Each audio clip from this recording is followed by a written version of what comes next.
হিন্দু বাঙালিদের জন্য স্বস্তির খবর দিল অসম সরকার। ফরেনার্স ট্রাইব্যুনালে ঝুলে থাকা মামলাগুলো প্রত্যাহারের নির্দেশ।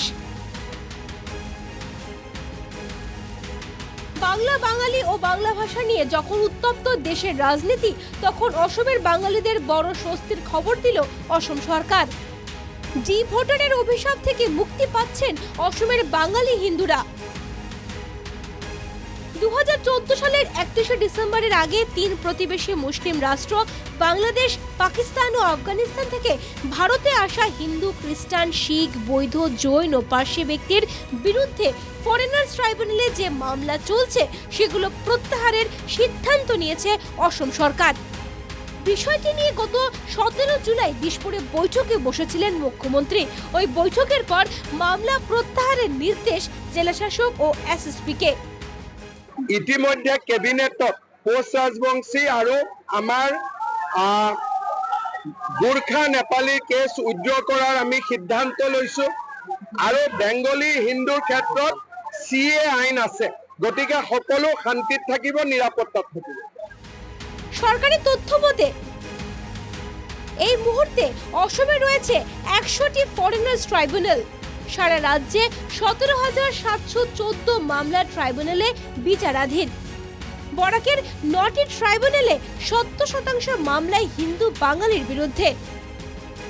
ফলে বুঝতেই পারছেন এই সরকারি নির্দেশে সবচেয়ে বড় স্বস্তি পেতে চলেছেন অসমের হিন্দু বাঙালিরা।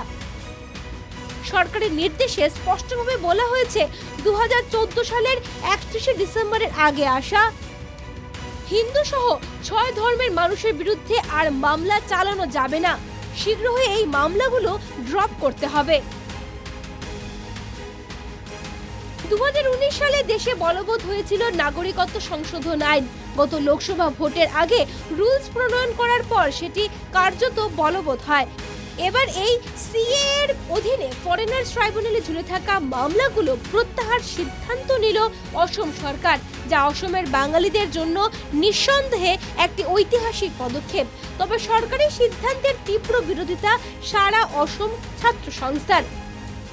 অসমৰ সকলো জিলাৰ আয়ুক্ত আৰু জ্যেষ্ঠ আৰক্ষিক অধীক্ষকসকললৈ অসম চৰকাৰে এক নিৰ্দেশনা জাৰি কৰিছে, যি নিৰ্দেশনাৰ জৰিয়তে বিদেশী ন্যায়াধিকৰণত যিমানবোৰ অবৈধ হিন্দু বাংলাদেশীৰ নাগৰিকত্ব সম্পৰ্কীয় গোচৰ চলি আছে সেই গোচৰসমূহ প্ৰত্যাহাৰ কৰিবৰ কাৰণে এক নিৰ্দেশনা প্ৰেৰণ কৰিছে। আৰু তাৰ সমান্তৰালভাৱে নাগৰিকত্ব সংশোধনী আইনৰ সুবিধা লৈ এই অবৈধ হিন্দু বাংলাদেশীসকলে যাতে ভাৰতবৰ্ষৰ নাগৰিকত্ব লাভ কৰিব পাৰে তাৰ কাৰণে উদগনি যোগাবলৈও জ্যেষ্ঠ আৰক্ষী অধীক্ষকসকলক আৰু আয়ুক্তসকলক নিৰ্দেশনা জাৰি কৰা হৈছে। সদৌ অসম ছাত্ৰ সন্থাই অবৈধ হিন্দু বাংলাদেশীৰ নাগৰিকত্ব গোচৰ প্ৰত্যাহাৰ এই যে নির্দেশনা তাক বিরোধিতা করেছো।